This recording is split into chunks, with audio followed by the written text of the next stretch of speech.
आज की कथा भारत की महान संस्कृति और भगवान भुवन मोहन कन्हैया के आगमन के पल द्वापर के पवित्र युग में घटी एक ऐसी घटना पर आधारित है जिसके प्रतिशोध ने संसार के सबसे भीषण युद्ध का दर्शन कराया। पांडवों के हस्तिनापुर छोड़ने के बाद उन्होंने इंद्रप्रस्थ नाम के एक बड़े सुंदर राज्य की स्थापना की। जब वहां महाराज युधिष्ठिर ने राजसूय यज्ञ का आयोजन किया तो सभी राजाओं को आमंत्रित किया। निश्चित बात है कि उन्होंने अपने प्रिय अनुज हस्तिनापुर के युवराज दुर्योधन को भी बुलाया। दुर्योधन वहां का विराट वैभव देखकर चकित हो उठा। उस भव्य महल को आश्चर्य से देखते हुए अचानक वो एक ऐसी जगह पर पहुंचा जहां कोई ऐसा पत्थर था जो पानी था और पत्थर लगता था, और वह उससे टकरा गया, वह पानी में गिर गया। उसे गिरता देखकर ऊपर खड़ी हुई पांडवों की पत्नी महारानी द्रौपदी ठहाके लगाकर हंस पड़ी, और हंसने के क्रम में उन्होंने एक ऐसी बात कही जो किसी को भी चुभ सकती थी। अंधे का पुत्र अंधा। यह सृष्टि का अपना चमत्कार है। किसी भी व्यक्ति की आकृति, प्रकृति, उसका जीवन कैसा भी हो सकता है, लेकिन परमात्मा ने या माता पिता रूपी परमात्मा के अंशों ने उसके शरीर को जैसा निर्मित किया है वैसा ही सृष्टि को स्वीकार करना चाहिए, और हमें और आपको भी स्वीकार करना चाहिए। दुर्योधन के पिता नेत्रहीन थे। द्रौपदी का एक कटाक्ष उसके हृदय में तीर की तरह चुभा। वह वापस लौटा और उस दिन से उसके मन में पांडवों को नष्ट करने की योजना बनने लगी। दुर्योधन के स्वभाव में दुष्टता और कुटिलता का सबसे बड़ा कारण उसके मामा शकुनी थे, क्योंकि मामा शकुनी उसकी हर गलत सलाह का समर्थन करते थे। दुर्योधन ने जब शकुनी को यह बात बताई तो शकुनी ने कहा कि अपनी सेना नष्ट मत करो भांजे, पांडवों को द्यूत के लिए आमंत्रित करो, जुए के लिए आमंत्रित करो और उन्हें प्रलोभन दो, और मैं अपने इन सिद्ध पासों से उन्हें निपटा लूंगा। हारने के बाद जो तुम्हें चाहिए वो तुम ले लेना, सारी संपत्ति तुम्हारी हो जाएगी, वे तुम्हारे दास हो जाएंगे। दुर्योधन को विचार अच्छा लगा। उसने निमंत्रण भेजा और प्रलोभन में फंसे पांडव हस्तिनापुर पहुंच गए। राज्यसभा में द्यूत क्रीड़ा का खेल प्रारंभ हुआ।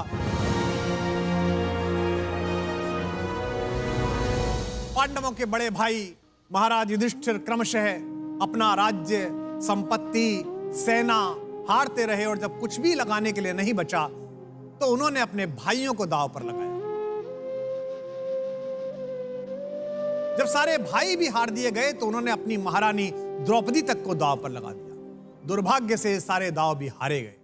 जब महारानी द्रौपदी जुए में हार कर उनकी दासी बन गई तो दुर्योधन को वह अपमान याद आया जो उसका हस्तिनापुर से बाहर इंद्रप्रस्थ के राजभवन में हुआ था। अंधे का पुत्र अंधा। प्रतिशोध की तामसिक अग्नि में झुलस रहे दुर्योधन ने मर्यादा की सारी रेखाएं पार की। हारे हुए पांडव नतशिर बैठे हुए हैं और अहंकार से अट्टहास करता हुआ दुर्योधन दुशासन को आदेश देता है कि उस अहंकारी द्रौपदी को घसीटते हुए राज्यसभा में मेरे सम्मुख उपस्थित किया जाए।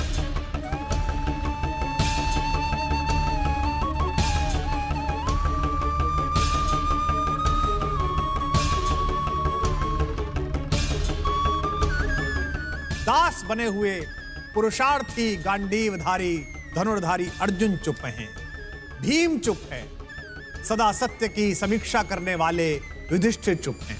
प्रतिशोध की आग में जल रहे दुर्योधन ने द्रौपदी को सबके सामने उसी राज्यसभा में निर्वस्त्र करने का निर्णय लिया। दासी बनी द्रौपदी अपनी लज्जा के लिए सबको पुकारती रही।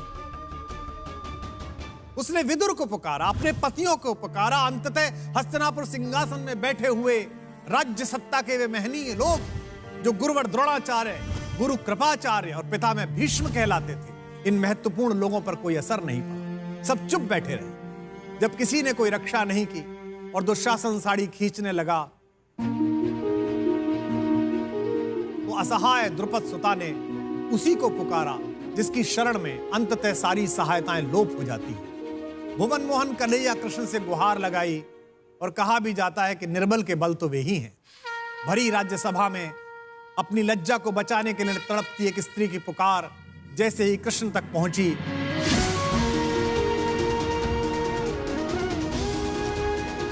उन्होंने साड़ी को इतना बड़ा बना दिया कि दंभी दुशासन के हाथ थक गए, बेहोश हो गया, लेकिन प्रभु की कृपा का वस्त्र समाप्त नहीं हुआ और द्रौपदी निर्वस्त्र नहीं। उसी क्षण द्रौपदी ने उस राज्यसभा के सामने दो भीषण प्रतिज्ञाएं की। जिस जंगा को फटकार कर दुर्योधन ने अपने भाई की पत्नी को उस पर बैठने के लिए अमर्यादित आमंत्रण दिया था, उसने दुर्योधन से कहा कि तुम्हारी मृत्यु इसी जंगा के टूटने से होगी। और जिस दुशासन ने माता के समान अपनी पूजनीय भाभी को उसके केशों से पकड़कर उस रजस्वला स्त्री को उस राज्यसभा में उपस्थित किया था, द्रौपदी ने प्रतिज्ञा की कि आज के बाद मैं इन केशों को खुला रखूंगी और ये दुशासन के रक्त से धुलने के बाद ही बांधूंगी। द्रौपदी मुक्त केशी यज्ञसेनी भी कहलाई और इस पूरे प्रकरण ने संसार के सबसे भीषण युद्ध को रचा जो महाभारत कहलाया। यह तो कथा थी जो सबको पता है, लेकिन इस कथा का सार क्या है? इसका सार यह है कि व्यक्ति को कभी भी किसी भी व्यक्ति को अकारण अपमानित करने से बचना चाहिए। केवल एक वाक्य ने, केवल एक उपहास ने इतना बड़ा युद्ध उपस्थित किया, इसलिए हमें सदा वाणी पर नियंत्रण रखना चाहिए। इस कथा का एक सार और भी है। धर्मराज, युधिष्ठिर, अर्जुन, भीम जैसे परम प्रतापी योद्धाओं के सामने उनकी लज्जा निर्वस्त होने के लिए आतुर थी, उसे निर्वस्त करने के लिए दुशासन आतुर था, लेकिन वे कुछ नहीं कर पाए क्योंकि उन्होंने स्वयं को भाग्य के भरोसे छोड़ दिया। जुआ भाग्यवादी होने का प्रतीक है। जब भी आप स्वयं के पुरुषार्थ को भाग्य के सामने समर्पित कर देते हैं, जब भी आप भाग्यवादी होकर कर्म करना बंद कर देते हैं, तब आपका सारा पराक्रम, तब तक आपका सारा पौरुष आपके सामने ही, पूरे संसार के सामने लज्जित, पराजित और ग्लानि से भर जाता है।